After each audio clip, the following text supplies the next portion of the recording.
어떻게 할 것인가를 함께 생각해 보고자 합니다. 복음, 전도 어떻게 할 것인가. 사실은 이 말씀을 준비하면서 코로나 이전 시대 것으로 준비됐는데 새벽 기도 때 코로나 시대에 어떻게 해야 되는지 몇 번 기도했어요. 그래서 그것은 차후에 어떻게 할 것인가를 한번 제가 나온 대로 이 말씀이에요. 마지막 강의는 코로나 이전 시대를 중심으로 코로나가 1월 27일부터 우리나라에 시작돼서 근 9개월이 다 돼가는데 이후의 시대는 우리 서로 각자 기도하면서 준비해서 다시 한번 여러분과 함께 상고하고자 합니다. 그래서 왜 우리는 복음을 전해야 하는가? 이 말씀 들어가기 전에 사실 지난주엔 뭐 했죠? 치유. 오늘도 치유는 일어납니다. 그래서 구약에서 치유와 신약에서 치유에 약간 거기서 여러분들이 다른 점을 너무 느껴야 돼요. 구약에는 귀신을 쫓아낸단 말이 없어요. 그렇죠? 구약에는 뭐 나만 장군을 고치고 엘리야가 죽은 자를 살리고 수많은 구약에는 그저 즉시 눈에 보이는 사건들이 많습니다. 수많은 죽은 자를 문둥병자를 고치고 모세를 통해서도 고치는 거죠. 민수기 12장에 보면은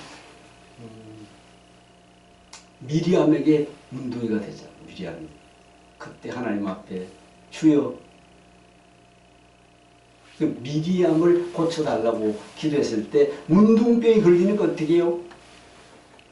밖에다가 둬야 돼. 일주일간. 그런데 모세가 또 기도해서 고치는 사건이나 뭐 구약에는 읽으면 아는 그런 사건들인데 신약에 와서는 귀신의 문제를 많이 다룹니다. 그래서 영혼을 혼비케 하는 것도 귀신의 역사다. 그래서 예수님이 사실은 사탄과 먼저 싸웠죠. 공생애할 때 40일 금식하면서 마귀와 싸워서 승리한 줄로 믿습니다. 그래서 에덴 동산에서는 아담이 사탄에 졌어요. 뱀에게 짐으로 우리는 태어나면서 사망을 가지고 태어나. 근데 그 사망을 그대로 방치할 수 없어서 우리 하나님은 독자를 보내서 십자가의 길을 허락한 줄로 믿습니다. 그래서 수많은 치유 사건들이 일어나는데 물론 제자들을 통해서 베드로 그렇게도 수없이 예수님한테 내가 주와 죽을지언정 주를 부인하지 않겠다고 막 수없이 했잖아요. 그게 뭐다? 우리 인생이다. 베드로를 보면 나하고 똑같다는 거죠. 근데 빌립은 사마리아에 내려가서 여러분 광야에 가서도 전도를 하게 하고 바울 사도는 수많은 사람을 치유한 사건이 많습니다. 그런가 하면 초대교회에서는 최초로 일으킨 사건이 뭐다? 베드로와 야고보 요한이 성전 미문의 안전뱅이를 일으킨 것이 최초의 사건입니다. 이게 굉장히 중요합니다. 최초로 초대교회에서 안전뱅이를 일으킨 사건이 어떻게 해요? 베드로의 고백을 보면 너무너무 놀라워요. 베드로는 그 성전 미문의 안전뱅이를 많이 봤어요. 왜냐하면 예수님 전에는 하루에 3번씩 기도했잖아. 그것이 구약의 전통으로 왔는데 예수님 이후로는 거기 없어지는 거죠. 그걸 없애러 누가 왔다고? 세례 요한이 왔다 그랬잖아요. 근데 세례 요한이 왔다고 바로 없어지지는 않잖아요. 세례 요한이 죽으면서 제사장이 없어지면서 어떻게 예수님이 제사장, 선지자, 왕으로 삼중직으로 왔기 때문에 다 없어지는 거예요. 그래서 세례 요한이 나는 물로 세례를 주거니와 내 뒤에 오시는 이는 성령과 불로 세례를 줄 자다. 그러고 죽습니다. 자기 사명을 다 감당한 거예요. 그래서 제자들이 육신의 제자로 있을 때는 전혀 몰랐죠. 성령 받고 나서는 여러분 자기도 모르고 자기 힘으로 한다면야 역사가 치유가 자기 힘으로 안 되잖아요. 그래서 말씀을 선포해도 성령이 내려오고 죽은 자를 살리고 오죽하면 바울이 지나갈 때 그림자만 지나가도 고쳐질까 할 정도로 초대교회의 성령의 역사는 대단했다는 사실을 우리가 생각해 봤습니다. 그럼에도 불구하고 온전하진 않다. 예수님이 육체로 왔다면 이 땅에 하나님 나라가 왔어. 근데도 완전치 않아. 다시 오실 주님이 와야 온전해진다는 것이 지난주에 치부의 말씀이었습니다. 그럼 오늘은 왜 우리는 복음을 전해야 하는가?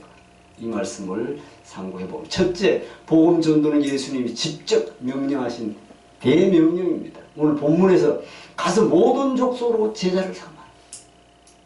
제자를 삼고 내가 분부한 모든 것을 가르쳐 지키게 하라. 할렐루야. 지키게 해야 돼. 그래서 우리는 이게 12강이 12제자 세우는 길이에요. 마지막 이 말씀 끝에 제자를 세우라는 뜻이 여기서 나옵니다. 명령이기 때문에 또 가라사대 너희는 온 천에 다니며 만민에게 복음을 전파하라. 마가복음은 이렇게 이야기하고 믿고 세례를 받는 사람은 구원을 얻을 것이요 믿지 않는 사람은 정죄를 받으리라. 마가복음은 16장까지 있는데 마태복음은 28장. 여러분, 마가복음은 왜 짧게 있을까?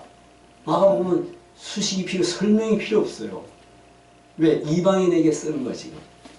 그런데 마태복음 누구한테 쓰냐? 유대인에게 쓰기 때문에 예수를, 하나님을 믿는 자들을 알게 하려니까, 율법의 매인 자를 풀어주려니까 저렇게 많은 거야. 28장.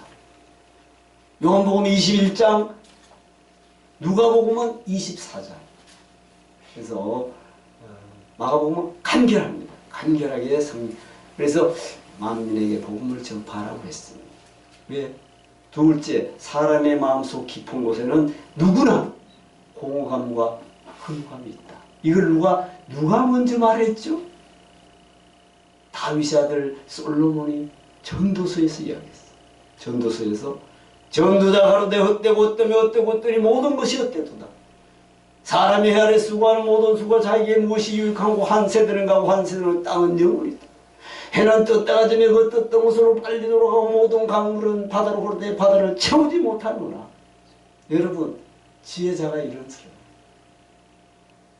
그래서 전도서는 인생에 대한 허물을 이야기하고 바람을 잡는 헛된 것이었다. 이 전도서의 끝에서 어떻게 이야기하냐? 인간이 하나님을 섬기는 것이 인생의 도리다. 결론을 내린 줄로 믿습니다. 그래서 여기에서 우리가 사람들 마음속 깊어서 공허함을 채워보려고 여러분 술, 담배, 섹스, 돈, 스포츠 여러 가지를 해. 그래도 되지 않습니다.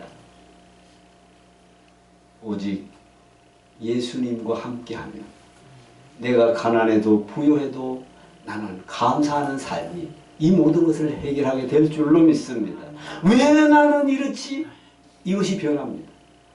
내 은혜가 내게 족하도다. 할렐루야. 바울 사도에게도 가시를 줘. 사단의 가시를. 왜 하나님이 일을 하면서 가시를 주냐 말이야. 내가 자고할까 봐. 그래서 그 뒤로 바울은 살든지 죽든지 그리스도와 함께 가는 거야. 내게 사는 것은 그리스도니 죽는 것도 유익하다고 고백을 하고, 내가 그리스도와 함께 십자가에 못 박혔나니, 여러분 못 박힌 자가 무슨 말이 많아. 생명이 있음에 감사하는 우리 모두가 됐으면 좋겠습니다. 근데 저런 거 가지고 되지 않습니다. 인간의 이성은 저렇게 살라고 하는 거예요. 하나님도 알고 계십니다. 그래서 첫째, 셋째, 많은 영혼들이 영원한 멸망의 장소로 빠져가고 있습니다. 이 시대엔 특히 더합니다. 그러나 두려워하는 자들과 믿지 않은 자들과 흉악한 자들과 살인자들과 음행자들과 술객들과 우상숭배들과 모든 거짓말하는 자들은 어떻게? 불과 유황으로 타는 못에 던져진다고, 참여하게 된다고 둘째 사무엘하 계시록 21장 8절에서 말하고 있습니다. 그래서 우리가 예수 안에 있으면서 코로나19 시대 깊이 한번 생각해보며 기도해 봐야 될 일입니다. 이때 나의 믿음은 어떻게 할 것인가. 사실은 이것도 하나님의 섭리 안에 있다면 우리가 기도하는 사람만이 발견하고 그렇게 살아가야 될 줄로 믿습니다. 참고로 많은 그리스도인들이 복음을 전하는데 방해가 두 가지가 있다고 반응이 나온다고 합니다. 이게 첫째, 복음을 전하는 것에 무관심하다. 특히 이 시대에 많은 크리스찬들이 전도 불감증에 걸려 있고 자신이 열심히 신앙생활을 하지만 잃어버린 영혼에 대해서는 관심이 적다. 사실입니다. 영혼에 관심이 없는 것에 대해 주님은 무엇이라고 말하는가? 에스겔서 34장에 인자의 내가 너를 이스라엘 파수꾼으로 삼음이 이와 같으니라. 그런즉 너는 내 입의 말씀 나를 대신하여 내 입의 말씀을 듣고 나를 대신하여 그들에게 경고할지어다. 이렇게 하나님은 에스겔 선지자에 이렇게 말하고 있었습니다. 그래서 관심, 그것보다 저도 말씀을 준비하면서 관심은 있는데 내 신앙이 더 중요한 건 사실이야. 여러분, 내 믿음 누가 지켜주는 거잖아. 기도할 때마다 정말 아침에 기도할 때마다 주님, 저는 부족합니다. 이 시대를 바라보는 믿음이 바로 서게 하시고 주님이 원하시는 삶은 뭔지 첫 번째 이 기도를 합니다. 항상 새벽 기도할 때마다 그런 의미에서 우리 자신을 주님이 볼 때 어떻게 해야 되는지 우리 자신을 고백하는 삶이 되기를 바랍니다. 둘째는 두려움입니다. 복음을 전해야겠다는 마음을 갖고 있지만 사람들에게 복음을 전하는 것을 두려워합니다. 사실 여러분은 복음을 전하다가 상처받는 경우가 없었습니까? 이런 거 우리가 있습니다. 있음에도 불구하고 성령에 의해서 부끄러워하지 않고 바울 사도도 내가 복음을 부끄러워하지 않는다 했잖아요. 그런 의미에서 두려움을 떨치고 이제는 예수 믿으세요? 쉽지 않습니다. 그래서 이 말씀을 준비하면서도 저 사람이 교회 다니는 사람인데 뭔가 다르다는 것을 알려줘야 돼요. 뭔가 가난하게 살아 저 사람 뭔가 있어. 이 모습 그것이 마태복음 5장 14절에 너희 착한 행실이야. 그것이 빛이야. 내게 나가는 빛인 줄로 믿습니다. 아무튼 이런 마음을 가지고 두 번째 가장 자연스럽고 효과 있는 전도는 무엇인가? 여러분은 누구의 인도로 예수를 믿게 되었습니까? 여러분 누구의 인도로 예수를 믿게 되었는지 이 말씀을 준비를 안 했다가 제가 여기다 잠깐 넣어줬어요. 교회성경연구소의 설문조사에 14,000명을 설문조사를 두 번 이상 했는데 여러분 여기에서 전체적인 걸 볼 때는 친구의 친척, 인척이 대부분이었더라. 내 자신의 필요에 의한 것도 있고 뭐 교회 프로그램도 있고 신방을 통해서도 있지만 대부분이 친구, 친척으로 인해서 전도를 받게 됐다는 것을 잠시 한번 생각해 봤어요. 그리고 관계 중심 생활 전도는 무엇인가? 관계 중심. 사실은 관계 중심이 인간은 누구나 자연스러운 관계를 이루고 살아가고 있습니다. 즉 가족, 친지, 친구, 이웃, 동료, 회원 등과 관계를 맺는데 영혼 구원을 위해 관계에 최우선 관심을 가져야 하는데 사실은요 요한복음 1장 43절 44절에 빌립은 안드레와 베드로와 한 동네 베세다 사람이라. 베세다 한 동네 베세다 사람. 그래서 우리가 사도행전 1장 8절에 오직 성령이 너에게 임하시면 너희가 권능을 받고 예루살렘과 유대와 사마리아 땅까지 내 증인이 되리라. 그래서 먼저는 예루살렘입니다. 그래서 예수님이 성천하신 제자들에게 너희는 이 성을 떠나지 말라. 떠나면 안 돼. 떠나지 말라. 그리고 예루살렘과 유대와 사마리아 어제 세상 끝 여러분 그리고 멀리 가는 거야. 복음이 예루살렘에서 바로 다른데로 못 가요. 그 주변을 형성해서 자꾸 가게 되는 복음은 퍼지는 거지. 그래서 그렇다면 이것이 관계의 중심 생활 전도인데 사실은 이 코로나 시대에 맞지 않는 부분이 많습니다. 그래서 그럼 어떻게 해야 됩니까? 전도를 위해 자주 대하는 사람과 좋은 관계를 유지해야 됩니다.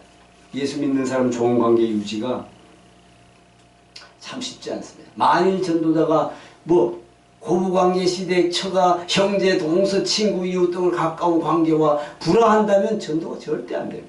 특히 형제간의 전도가 더 어려워요. 여러분은 지금까지 가까운 사람 중에 어떤 사람과 불편한 관계에 있는가 한번 생각해 볼 필요가 있습니다. 그러면 어떤 문제가 있는가 한번 보겠습니다. 주님은 예배보다 먼저 해야 할 것이 이웃과의 관계를 회복하라고 했습니다. 그게 뭘까요? 이웃과의 관계를 회복하라고. 마태복음 5장 23절 24절에 이렇게 이야기합니다. 그러므로 예물을 제단에 드리다가 거기서 내 형제에게 원망 들을 만한 일이 있는 줄 생각나거든. 예물을 제단 앞에 두고 먼저 가서 형제와 화목하라. 여러분, 우리가 화목하지 않은 상태에서 예배 드린 경우 많죠? 그러면 예배를 드리면서 화목 단계로 가야 되는데 그렇지 않다면 그 예배는 하나님이 받지 않는다. 그리고 화목한 후에 와서 예배를 드리라. 그런가 예물을 제단 앞에 두고 가서 먼저 가서 형제 화목하고 예물을 드리라. 그리고 마태복음 5장 25절에 오후 강해를 여러분 했죠. 길에 있을 때 너를 송사하는 자와 급히 사와라. 여러분, 사실은 송사하는 길이 인생길에 있을 때 송사하는 자가 누굽니까? 우리 주님이 송사하잖아. 소송을 걸어오잖아. 근데 그걸 모르고 주님은 여러분 우리의 마음의 송사를 해오고 있잖아. 만약에 급히 사와하지 않으면, 지금 급히 사와하지 않으면 관에게 내줘가지고 구속시켜. 그때는 사와할 기회가 없는, 요만한 혼이라도 남음이 있으면은 송사가 성님이 여러분 하나님이 용서해 주지 않는다. 이런 점에서 재판관에게 내주어 옥에 가들까 염려하라. 옥에 가면 안 돼. 가기 전에 화목해야 됩니다. 이런 점을 우리가 생각해 보면서 전도를 하려면 어떤 일이 있어도 사람과의 관계를 회복해야 합니다. 그것이 바로 원망 들을 만한 일이 생각나거든요. 그래서 우리가 우리의 죄를 용서해 준 것 같이 우리 죄를 용서하여 주옵소서. 우리는 신앙 고백을 꼭 하면서도 우리 용서하지 못한 게 많아. 잊어먹을 수도 있고 그렇습니다.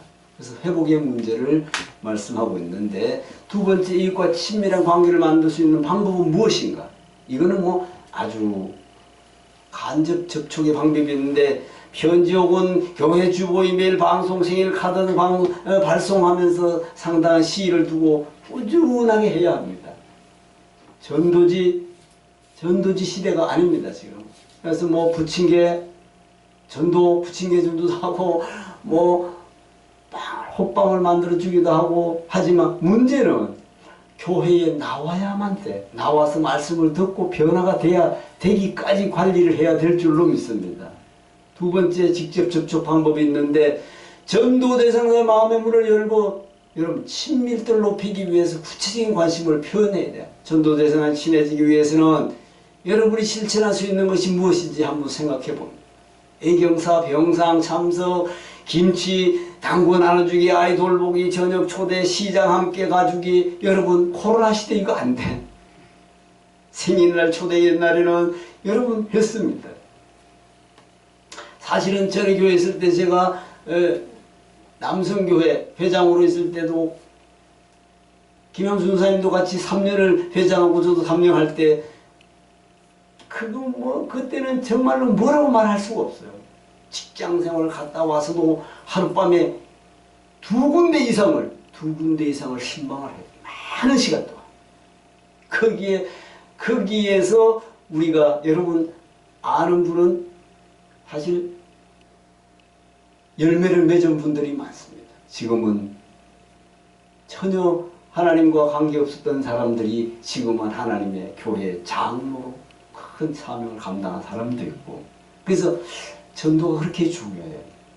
그래서 거기서 중요한 것이 무엇이냐, 또 그 상을 당했을 때 아주 동참을 많이 해주고 할 때 많이 감동을 받았고, 그런 부분은 절대로 피할 수가 없습니다. 그래서 예수 믿으면 이런 분도 있죠. 예수 믿으면 나 같은 마음도 변할 수 있습니까? 그런 말을 많이 들었습니다.